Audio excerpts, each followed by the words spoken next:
Colombia में एक बड़ा विमान हादसा हुआ है, जहां एयरफोर्स का C-130 हर्कुलिस विमान क्रैश हो गया। विमान में 110 सैनिक सवार थे। हादसे में सभी के मारे जाने की आशंका जताई जा रही है। लैटिन अमेरिकी देश कोलंबिया में बड़ा विमान हादसा हुआ है और ये देखिए वो विमान आपको दिखा रहे हैं। जहां तक तस्वीर देख के ये समझ में आ रहा है कि लैंडिंग के दौरान ही, क्योंकि इस विमान को अगर देखें तो बहुत ही नीचे है ये विमान, तो क्या ये एक वजह है लैंडिंग के दौरान ये हादसा हुआ हो, कोई तकनीकी खराबी या इसके पीछे क्या वजह है अभी पूरी तरीके से साफ नहीं हो पाया है। एयरफोर्स का C-130 हर्कुलिस विमान क्रैश हुआ है।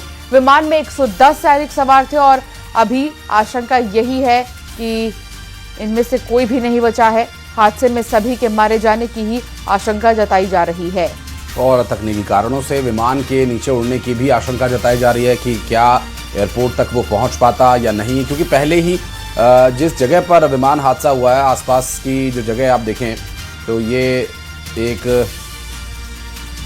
ऐसी जगह है जहां पर एयरपोर्ट या सैन्य छावनी का कोई अता पता नहीं है। लेकिन हाँ, ये बात ज़रूर कही जा रही है कि इस हादसे में तकनीकी खामी की वजह से धमाका हुआ या विमान क्रैश हुआ, ये सभी विषय अभी फिलहाल जांच के, क्योंकि विमान गिरने के बाद जिस तरह का मंजर था, क्योंकि अमूमन सैन्य विमान में सवार सैनिक ऐसी परिस्थिति में विमान से कूदने के लिए तत्पर तैयार रहते हैं, लेकिन ये विमान हादसा जिन परिस्थितियों में हुआ उसमें कोई भी सैनिक हरकुलिस विमान से नहीं उतरा और इन सैनिकों को अमूमन हरकुलिस विमान से कूदने की और ऐसी परिस्थितियों में खुद को बचाने की और ज़्यादा से ज़्यादा सैनिक जान बचा सके ऐसी ट्रेनिंग दी जाती है। लेकिन इस हादसे में सभी 110 सैनिकों के मारे जाने की बात कई तरह की आशंकाओं को जन्म देती है।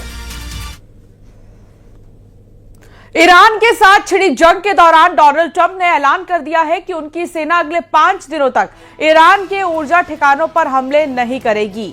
दरअसल डोनाल्ड ट्रंप के मुताबिक ईरान और अमेरिका दोनों ही समझौता करना चाहते हैं और इस दिशा में कई अहम बिंदुओं पर बातचीत भी हुई है और सहमति भी बन गई है। ट्रंप ने पत्रकारों के सवालों का जवाब देते हुए यह बताया कि उनकी ईरान के एक सम्मानित नेता से फोन पर 2 बार बात हो चुकी है और हालांकि ट्रंप ने ईरान के उस नेता का नाम पत्रकारों को भी नहीं बताया।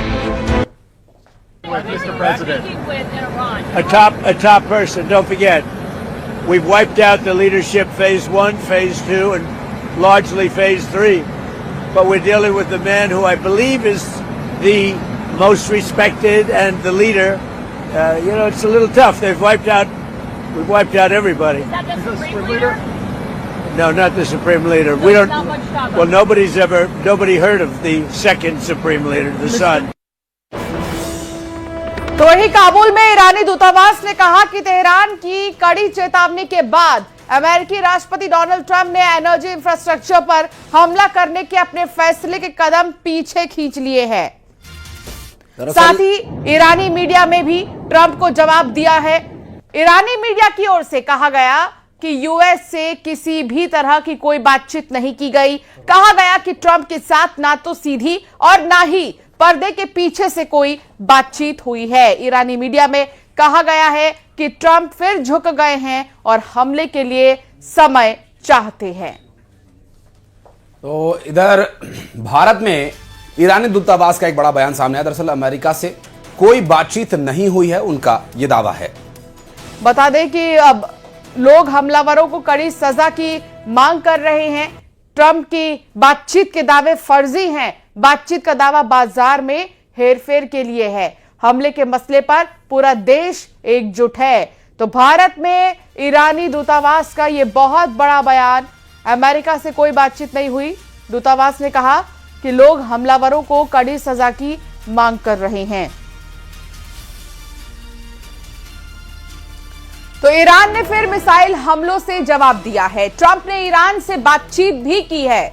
वहीं बिजली प्लांट पर हमला टालने का दावा भी किया गया, लेकिन ईरान ने बता दिया कि ट्रंप उसे झांसा देना चाहते हैं। ईरान इस झांसे में बिल्कुल आने वाला नहीं है। ईरान को रेवोल्यूशनरी गार्ड्स ने मिसाइल अटैक की 77वीं लहर जारी की है और इसमें कई तरह की बैलिस्टिक मिसाइल इजराइल की तरफ दागी गई हैं और इस दौरान कुछ तस्वीरें भी जारी हुई हैं और उन मिसाइलों से हो रहे हमलों का असर आने वाले समय में क्या देखने को मिलता है तो बहरहाल आगे की बात है। लेकिन फिलहाल जो वर्तमान परिस्थितियां हैं उन्हें देखकर निकट भविष्य में इन हमलों के रुकने की उम्मीद क्या की जा सकती है।